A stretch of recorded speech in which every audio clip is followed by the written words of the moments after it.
It will hopefully be helpful to you new people who want to learn more about what's going on, and it'll be helpful to those who have been along on this ride for the last 11 months and remind everybody what we're up to.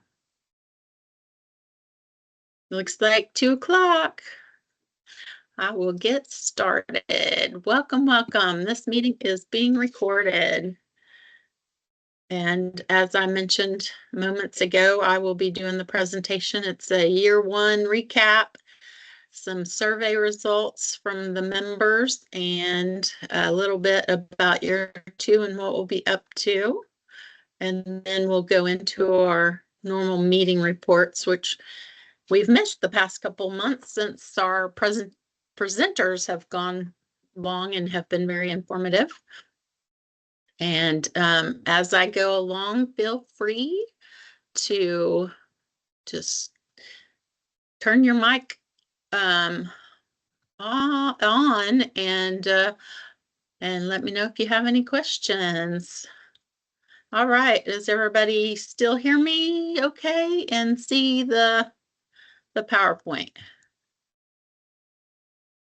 Can someone come off mute and just say, yes, I can hear you? Yes, yes, yes.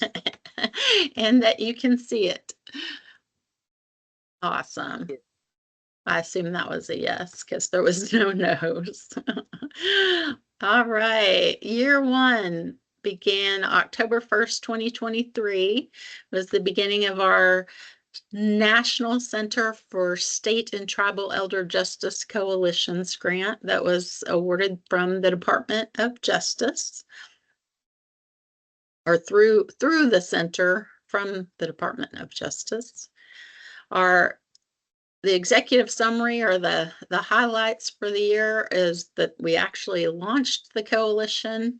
We have well over 100 people now that are involved or have expressed interest, and our year 1 grant objectives were achieved. The first objective was to establish a new and formidable statewide elder justice coalition. The Texas Elder Justice Coalition, made up of multidisciplinary professionals working to prevent and address elder mistreatment in Texas. And the objective 2 is to advance the field of elder justice in concert with other elder justice coalitions. Here are the objective 1 objectives for year 1. Objective 1. That was a little confusing, but I think you guys get what I'm saying. They are to identify and recruit multidisciplinary coalition members, schedule and coordinate coalition meetings with multidisciplinary members, engage a nonprofit consultant to advise members in organizational development, such as type of organization, bylaws, etc. That's been pushed to year 2. Develop a strategic plan, create a website, and form work groups. So here we are, first objective. There's approximately 119 people on my invitation list, and a little thank you in the corner is to remind me to thank you all for participating. Definitely appreciate the commitment and the engagement of every one of you. The second objective is to schedule and coordinate coalition meetings with multidisciplinary members. And you can see a screenshot of an agenda, a virtual meeting, and then our hybrid meeting where we had Detective Jeff Prater present. It's like one of the favorites, it seems. As I mentioned, pushed to the end of the grant for bylaws, policies, etc. We did create a 6-page strategic plan for the first year based on brainstorming and information that the people involved were sharing at the time. And we came up with the committees and the aims and objectives. And if anybody wants to refer to that, just let me know that you'd like a copy and I will send it to you. Create a website, an online marketing plan. We have our website. Again, thanks to many of you for providing feedback and input on the website. And here are our work groups. We have the collaboration committee, the professional education committee, the it needs to be renamed Older Adult Financial Exploitation Awareness Education and Services Committee. And then, of course, the resources committee that no one volunteered for. So it's not really a committee, but the intent was for the resources committee to mobilize resources. The Older Adult Financial Exploitation, etc. committee focuses on educating older adults. The professional education committee works on educating the professionals who are involved, and the collaboration committee is working to identify and invite other members. And then we also have the steering committee. Thank you, thank you, thank you to all you committee members. I appreciate your time and extra commitment each month to participate and help us achieve our objectives. Our objective 2 was to the co-leads gain broader understanding of elder justice issues statewide and nationally, and to educate and train on elder mistreatment in Texas, which Lynn and Christina Bartha are the co-leads for the coalition, and they have been working hard to gain a better understanding and also assist with presentations. Thank you, Lynn and Christina. And then educate and train on elder mistreatment in Texas. We've done some presentations for AARP, Meals on Wheels of Texas, Austin APS, Aging in Texas Conference, and the Texas APS Conference. Again, thank you to everyone who's supported or presented in some way.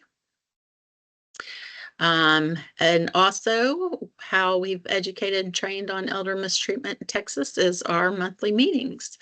You can see some screenshots from some of our meetings and the presentations that have happened at the first part of the meeting. We've had lots of great speakers with great information, and thank you to everyone who's participated in that or plans to participate or helps organize the speakers. Thank you all.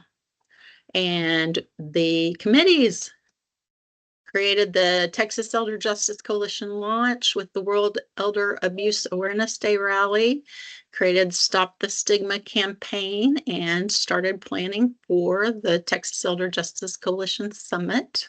Thank you again. And some things that I've been up to: member support, organizing meetings, recruiting, organizing committees, newsletters, social media, presentations and flyers. You can see we have representation on YouTube, LinkedIn, Instagram, Facebook, and there's a screenshot of our newsletter. Our strategic plan objectives, which is different from our grant objectives. This is what we created from the brainstorming in March and April of 2024. We're giving ourselves a year to recruit 3 or more professionals from each of the 11 regions from multiple disciplines who represent their regional network on the coalition. And the intent is for those regional coalitions or chapters to lead bi-monthly meetings, plan education for their communities and professionals, and advocate for older adults, and collaborate with each other to expand the reach of the Texas Elder Justice Coalition.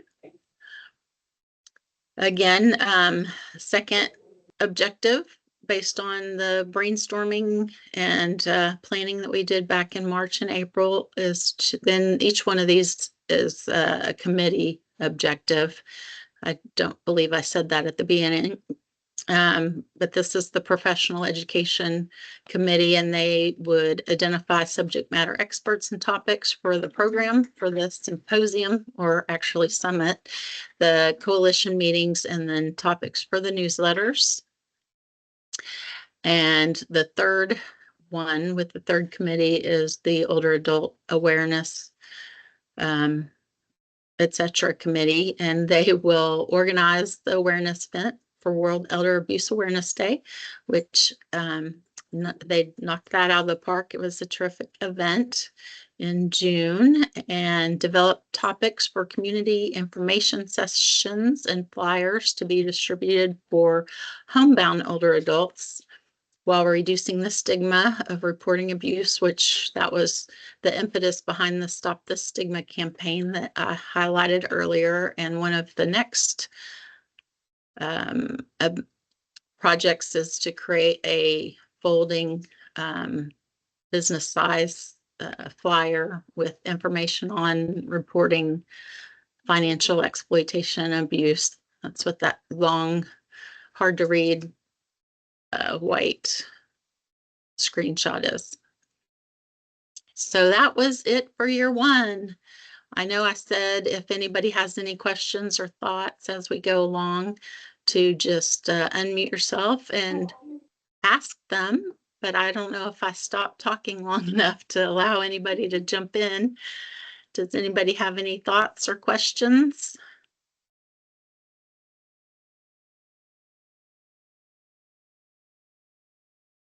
Okay, I'll take that as a no. And this is the year two objectives of the grant. Again, objective one is to establish a new and formidable statewide elder justice coalition. And objective two is to advance the field of elder justice. So for year two, the objective one, to strategically expand the coalition, to continue to schedule and coordinate coalition meetings, use the strategic plan to guide the work of the Texas Elder Justice Coalition, and to use the work groups, which I call committees, to advance priorities and goals. And then objective two, gain broader understanding of elder justice issues statewide and nationally, and organize a statewide educational training event to raise public awareness of elder mistreatment in person and in virtual, and to educate and train on elder mistreatment in Texas. So this will be from October 1st of 2024 through September 30th of 2025. Any questions, comments, or feedback on year two?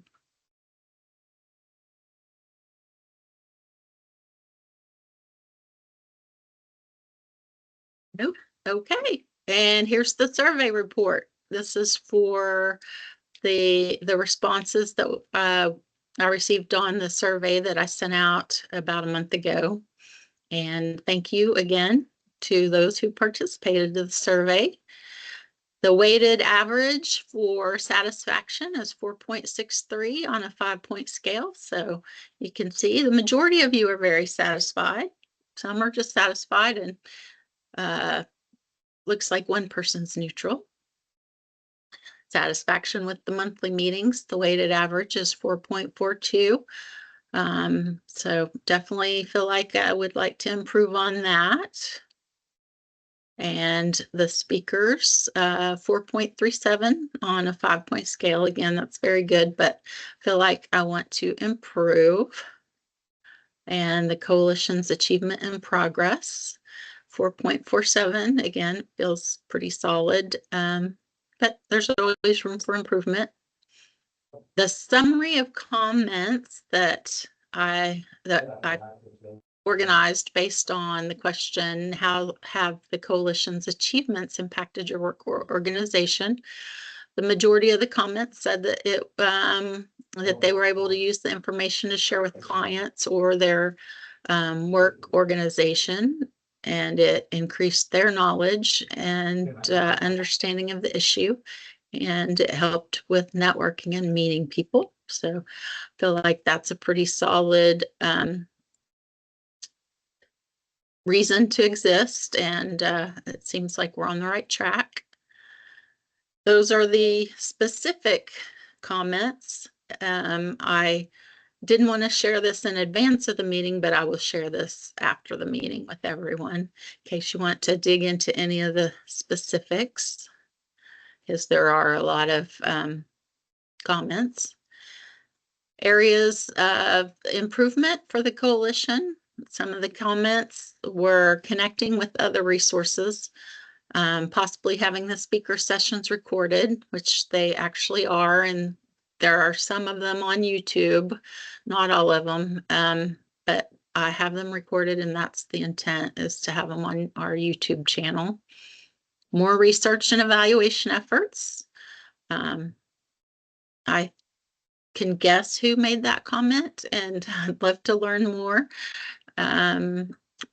Reach out to tribal contacts, which we do have an in for now. We'll see if they respond positively. We haven't heard back yet. Statewide presence, which we've been working on, and outlining legislation, which I think that's something that we can also work on. So those are all really strong, helpful comments. Again, the actual comments. And what topics or issues for the coalition to address in the coming year or at the summit. And this is the summary. Guardianship, collaborating with other agencies, more success stories, local case studies, real stories. That actually came up several times. So that was good feedback as well, something that we can work on.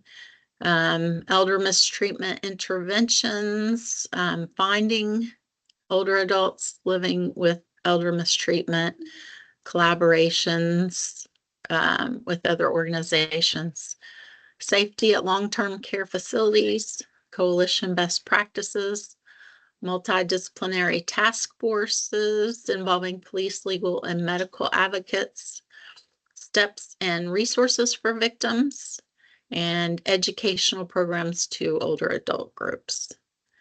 And again, there is the detailed responses.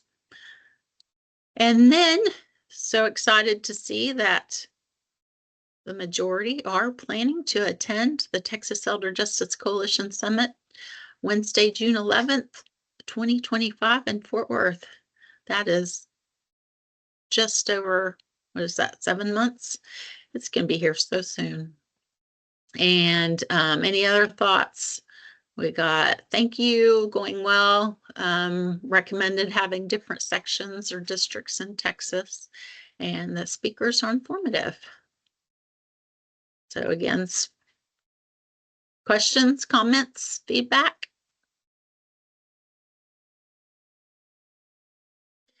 Hopefully somebody's still there. And again, thank you. Thank you to everyone participating in all the different ways and for listening to this presentation.